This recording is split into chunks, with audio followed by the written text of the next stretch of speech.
The Marlins salvaged the final game of the series against the Astros. They beat them 6-4, and man, that was a much-needed win.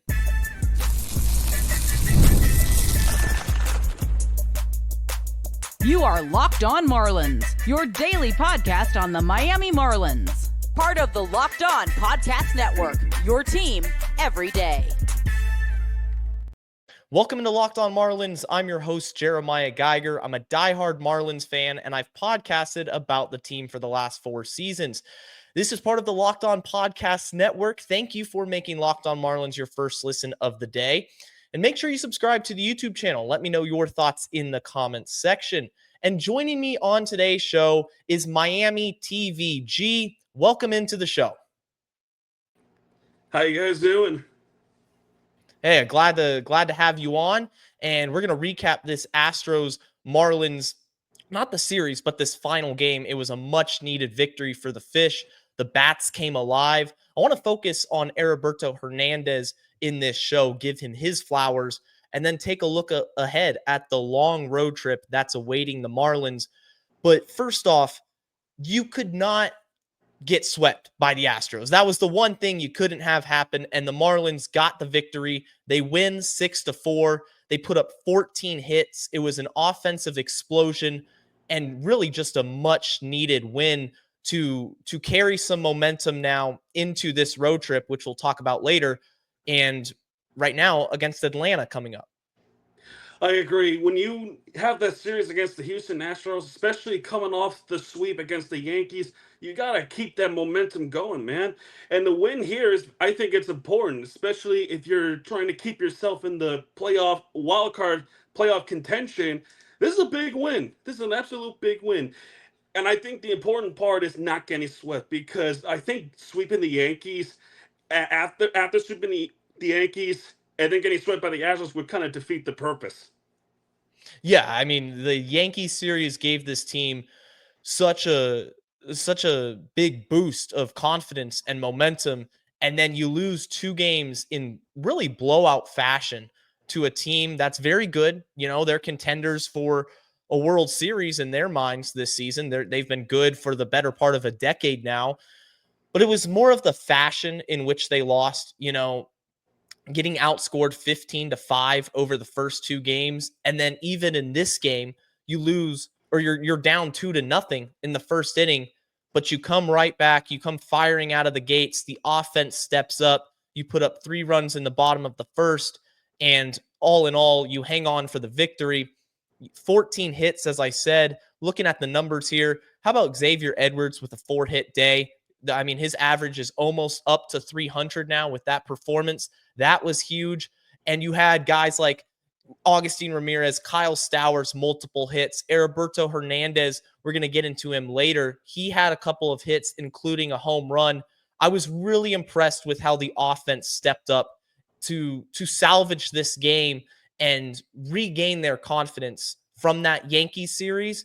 It felt like they lost it a little bit, but this game was a step in the right direction. Pretty much some butterflies happened after the Yankees series, right? No, X killed it tonight. He absolutely killed it. Not just offensively, given the 4-hit day. His defensive plays were also killing it too. He was very much involved getting guys out at first. And how about that over-the-shoulder catch in the 8th inning to get out of the 8th inning? Yeah. So I think. Oh, I'm sorry. No, go ahead. I think X playing a huge role, not just in the offense, but the defensive part in the 8th inning. To me, it feels like a sigh of relief for us Fish fans to try to get this win in the bases loaded situation. Not only Calvin Fauché came up clutch, but X totally come up clutch. Yeah, that defensive play to save Fauché in the 8th with literally the bases juiced, the tying runs on second. You just felt, oh man, like you got to get out of this. Like I could not stomach another loss, especially in the fashion that the Astros were coming back. It felt like the Marlins had this game wrapped up. X comes through, Fauché gets out of it. And how about the bullpen today? 4 guys, Anthony Bender, Enriquez, Fauché, and Bacher all pitched after Jansen Junk went 5 innings. and they did their jobs. Bender gave up a run, but that was it. It was zeros the rest of the way. This bullpen, they didn't trade anybody at the deadline. So everybody is still intact, and they still have the same roles as before, where you don't have a set closer. You're going to have Enriquez pitch in the 7th in this case. Fauché pitches the 8th, and of course Lake Bacher comes in for the save. And then other nights you'll have Enriquez come in for the 9th. Bacher will get the 7th. They mix and match very well. That's how Clayton McCullough does it. What are your thoughts on how the bullpen performed, and do you like the way they operate out of the pen?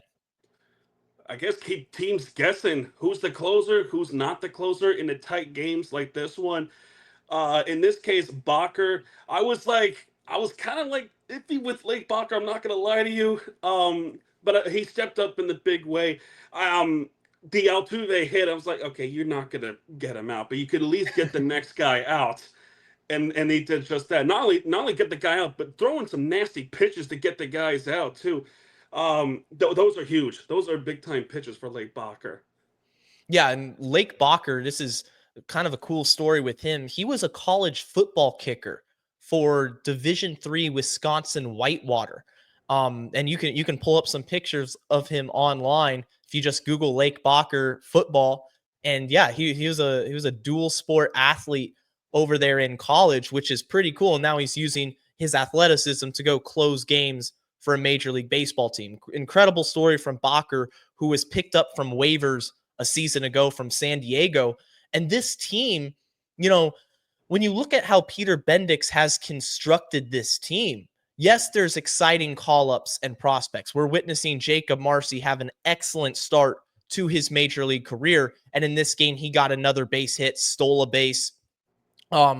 So there's that aspect, but it's the underrated aspect, the no-name players, so to speak, that where you go to the casual fan, they're not going to know who these guys are. And yet in Miami, they're pitching, they're playing, they're hitting for a team that's right now in the middle of a wild card race and got back to one game under 500 with a huge series against Atlanta. That's such a crazy, awesome focal point of this team, is utilizing the undervalued players, the guys that are flying under the radar. I absolutely love that about Peter Bendix and his ability to identify these talented players. And he also hires some good coaches. We should give praise to the coaches too. The hitting coach, he deserves much more credits because he's doing something right with these hitters, especially you mentioned the undervalued ones, the ones who don't really get mentioned too much.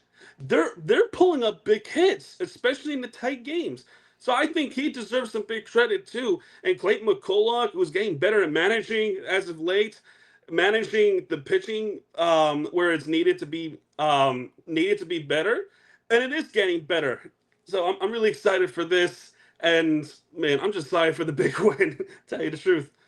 Speaking of one of those underappreciated hitters, let's take a look at Heriberto Hernandez, because he had 2 hits in this game and also homered. He's playing very, very well since he got called up from AAA Jacksonville. And we're going to dive into him and his career and what he's meant to the Marlins and what he can do moving forward right after this.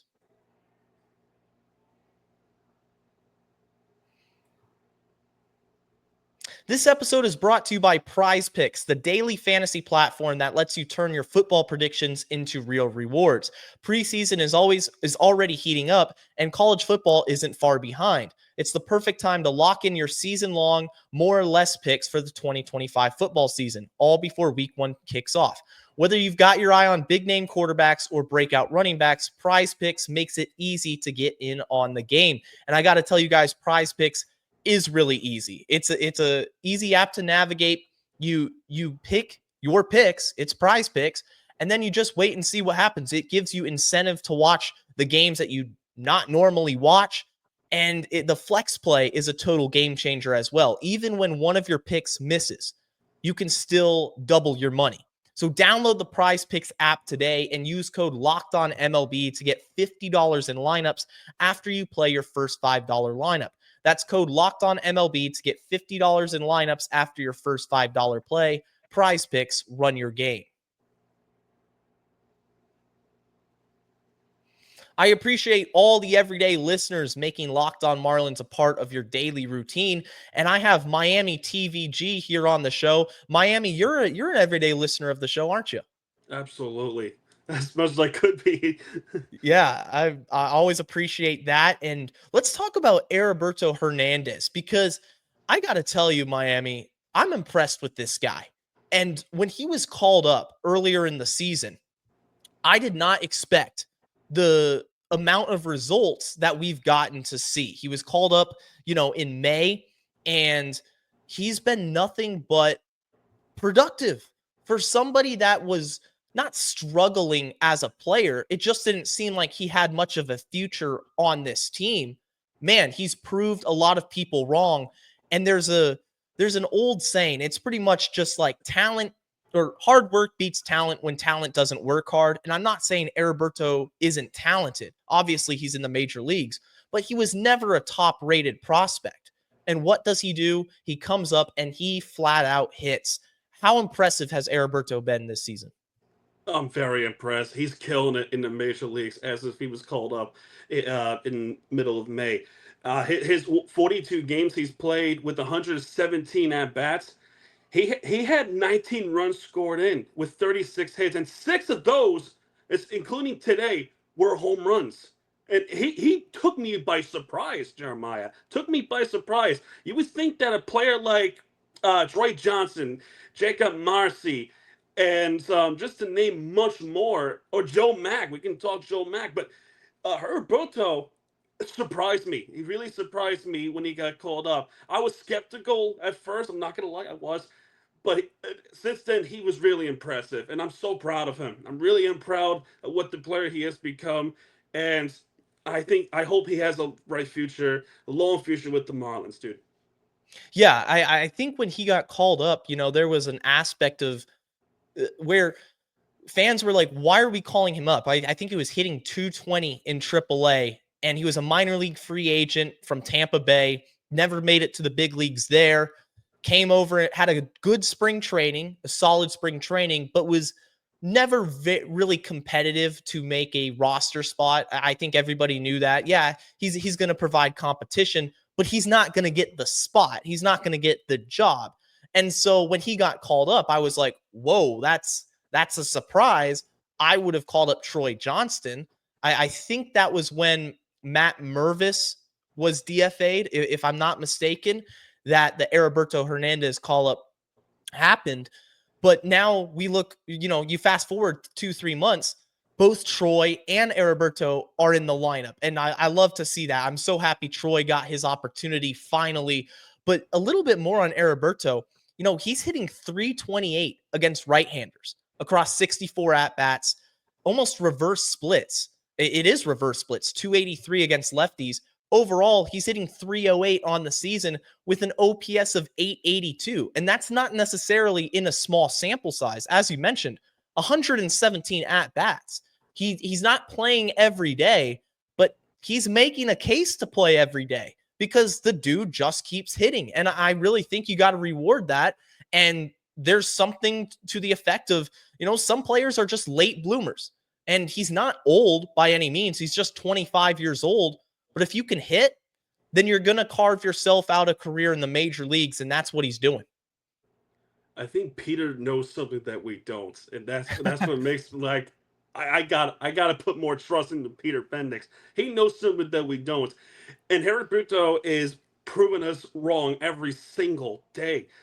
And 117 at bats, 36 hits, 19 runs were in with along with 6 homers. And this is when he's playing. He's not like, oh no, he's not, or he's pinch hitting rather than not. He's not getting a hit. He's getting a hit.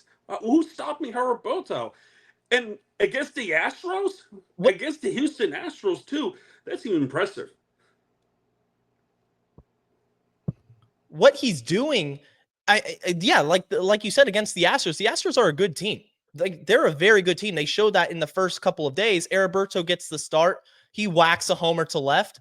I'm impressed with him. And going back to what you said about Peter Bendix, I gotta say, did you at the beginning of Peter Bendix's tenure, at the very beginning when he was brought over, I was excited because I thought he was going to bring in talent, and then Bruce was going to spend the money. And then the rebuild happened, and I got very frustrated. I was frustrated that Arias got traded, and I almost was, anytime Peter Bendix was talking, it was like, dude, just stop. You're not transparent with the fan base.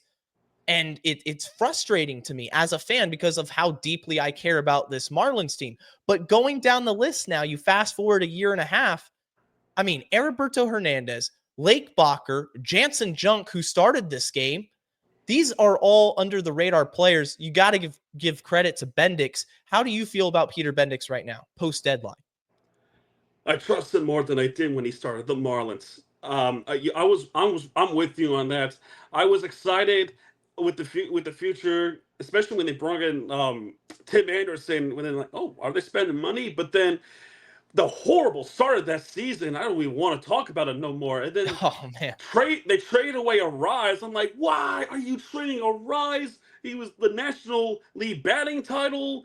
I was perplexed by it, but they brought in, I think Marcy was part of that package deal with the Rise, and then they went on a full sellout in a trade timeline of 24. I'm like, this is crazy to me. And then the farm system ranking according to MLB Pipeline, our we were at the late 20s in the farm system. Now we're at 16 or 15 in MLB Pipeline. I don't know what's going to be like after this off season, but I have hopes for it, especially now with Peter Bendix. He knows what he's doing, and we have to acknowledge that.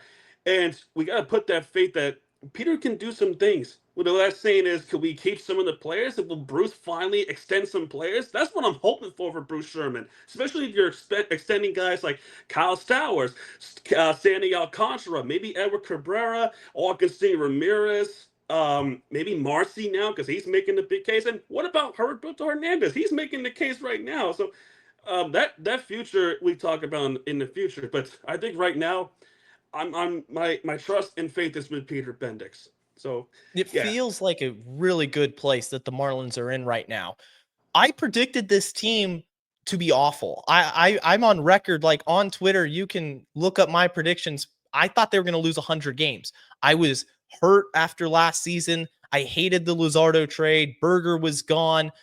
I mean, I didn't expect this team to have the success that they're having, and they're shocking the world in front of our eyes. They're 56 and 57 in early August. This is awesome. And it makes me so excited for the future because right now they're competing, and you look long term, they're fostering competition. You have the prospects, Joe Mack, Thomas White, but the guys in-house right now, going back to, like you said, will Bruce Sherman extend some of these players? I think that's the number one goal right now in terms of offseason priorities. The Red Sox just locked up Roman Anthony, 8-year deal, 100 plus million. Will Bruce Sherman put the money where his mouth is and say, you know what? We're going to lock up Augustine Ramirez or Yuri Perez. I think those two are at the top of my list. And then, of course, that's what we'll worry about in the offseason. But it just feels like this is such a good spot where the Marlins are because they're competing right now. And coming up next, we're going to talk about the next steps for these Marlins at 56 and 57. Can they get back to 500? It starts with a long road trip, and a road trip that begins in Atlanta, the hated Atlanta Braves.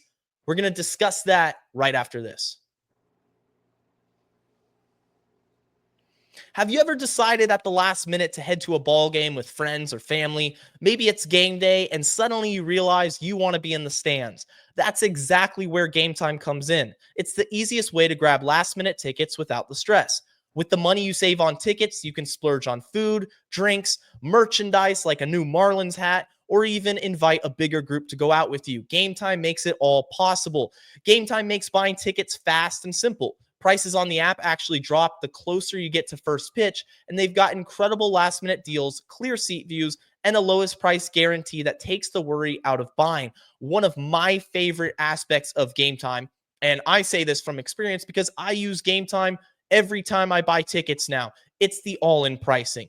You see the price of the ticket you want, that's exactly what you're going to pay because there's no hidden fees. So take the guesswork out of buying tickets with Gametime. Download the Gametime app, create an account, and use code LOCKEDONMLB for $20 off your first purchase. Terms apply. Again, create an account and redeem code LOCKEDONMLB for $20 off. Download the Gametime app today. Last minute tickets, lowest price guaranteed. Locked On Marlins is on the YouTube channel, so if you're watching, smash that subscribe button. But also remember, it's on all the major podcast platforms out there, Apple, Spotify, so you can listen to the show wherever you are. And we're talking about this road trip with MiamiTVG, who's on the show today. This is a big road trip, Miami. I think that we're going to learn a lot about this team and the grit they're gonna have to show if they want to make it through alive, because it's not easy. Let me tell you, it's a tough road trip. It starts off this weekend with 5 games against the Atlanta Braves at their house, and of course they're making up a game that was postponed, I believe, earlier in the season in April, and then immediately after that, you get an off day, and then you fly to Cleveland for 3 games before you go to Boston for 3 games. So you got a couple of American League teams, but I want to focus right now on this Atlanta series. I hate the Braves. You probably hate the Braves. This is a big one for me. Oh, it's huge. It's a 5-game series, as you mentioned. This is a big series. You're talking grit. This is the grit that the Marlins need to show off. This is the Marlins embrace that type of situation. But the test here, the 5-game series against the Braves that's starting tomorrow, it's a long series, and you have the doubleheader that was postponed back in April 6th. That was that rainstorm that happened that passed through, and then before they went to New York. But this is a long series, and then you mentioned Cleveland. They're one of the hottest teams in baseball. It's not just the American League team. The hottest American League team, Cleveland, and then we go to Boston for a 3-game series. This is a week and a half long road trip before finally coming home against the Cardinals. But it starts in Atlanta.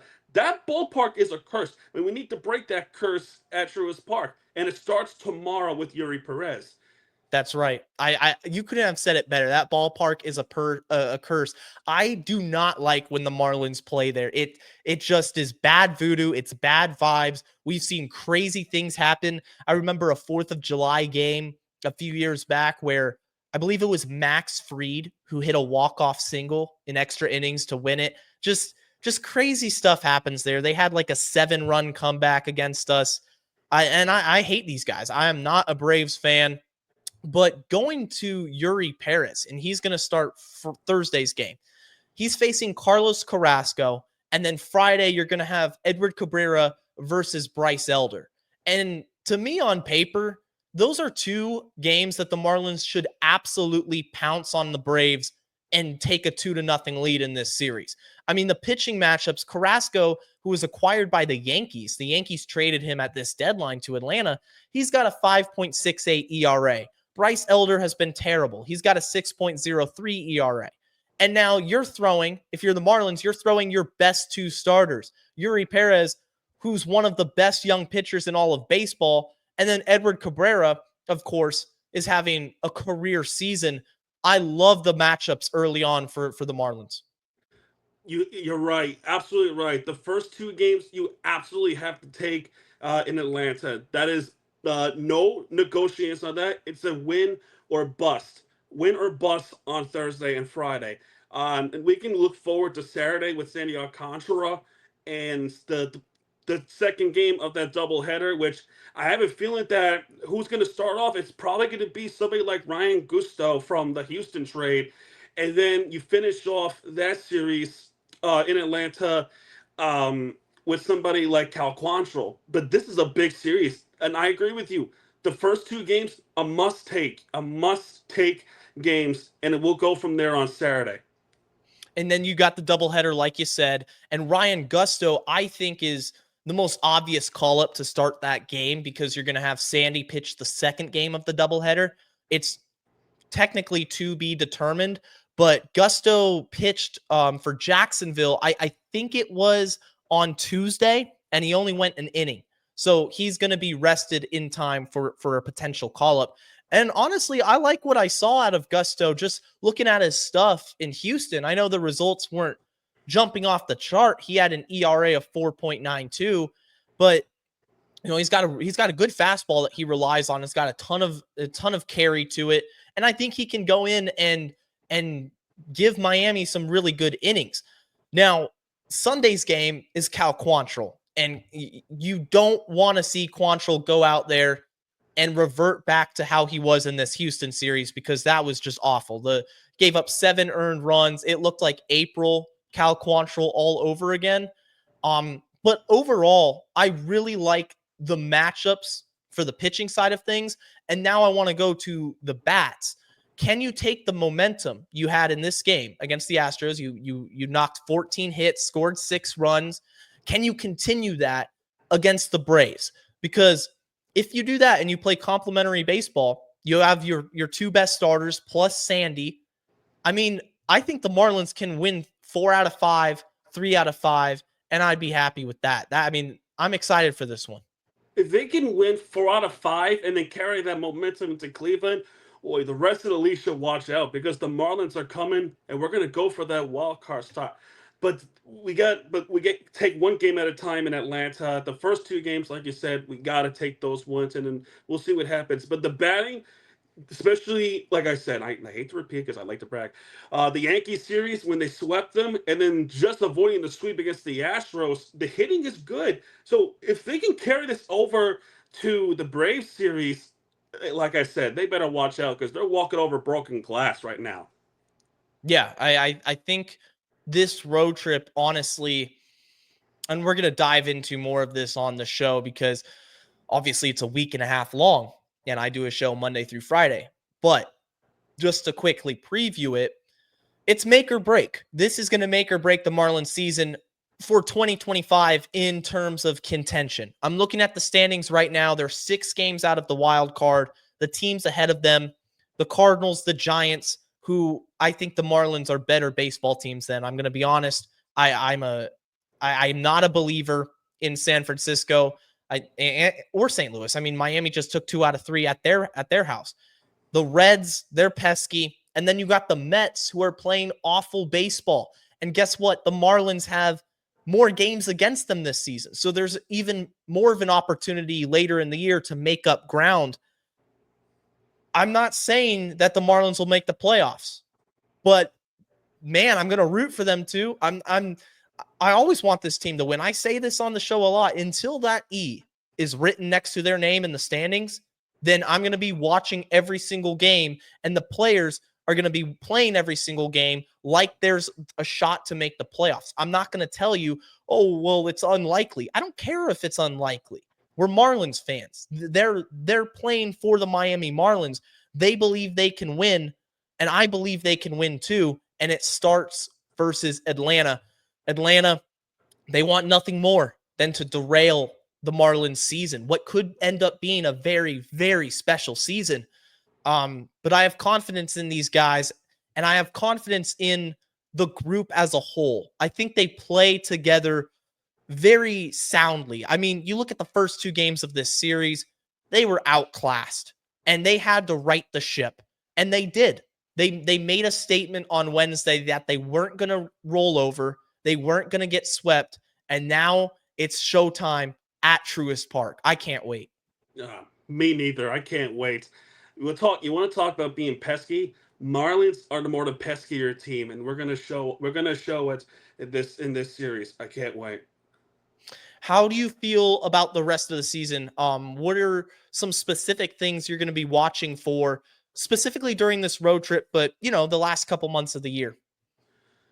I'm watching the games against Cleveland. I think if you take 1 out of 2, if you win the series, that'll be even better. But I hope you take 1 out of 2. Cleveland is one of the hottest teams in the league right now. Boston, again, also one of the hottest teams in the league right now. And we don't often win in Fenway. Like often 2 years ago, okay, we swept them in Boston. That was awesome every way. I don't know if that's gonna ever happen again, so we have to embrace it. The rest of the season, though, you want to talk Reds being pesky. Well, this decade, what I learned as being a sports fan in Miami, and my name is MiamiTVG. I watch most of every single game.